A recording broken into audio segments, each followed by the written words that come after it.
ক'ৰবাত নজনাকৈ যদি ক'ৰবাত আমাৰ ফালৰ পৰা তেখেতক আঘাত ক'ৰবাত দিয়া গৈছে বা তেওঁ ভাবিছে বা পাইছে, তো তাৰ বাবে আমি ক্ষমা বিচাৰি পৰৱৰ্তী দিনত যে আমি কেনেদৰে আমি মিলিজুলি তেখেতৰ যে ৰাজনৈতিক দৃষ্টি তাৰ পৰা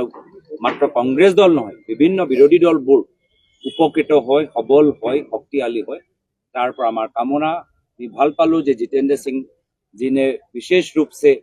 आज भूपेंद्र बोरा जी के साथ बातचीत की। जैसे कि उन्होंने कहा,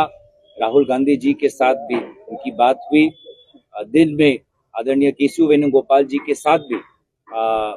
भूपेंद्र बोरा जी की बात हुई है। तो हम सब में जो बेचैनी है और हम सब जो तहे दिल से भूपेंद्र बोरा जी को हमने अपना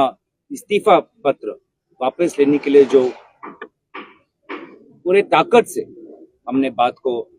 रखा है। भूपेंद्र बोरा जी ने अभी कहा कि उनको कुछ समय चाहिए, पर हम जिस प्रकार से हम यहाँ पर उनके घर में पिछले 3.5 घंटे से हैं और पूरे जगह से हमें फोन आ रहे हैं, विरोधी दल के नेता भी आ रहे हैं, ये सिर्फ कांग्रेस दल के नहीं, पूरे विरोधी शक्ति आज भूपेंद्र बोरा जी को एक शक्ति स्तंभ के द्वारा की तरह हमारे बीच में रहने के लिए हम सब तहे दिल से अपनी गुहार लगा रहे हैं।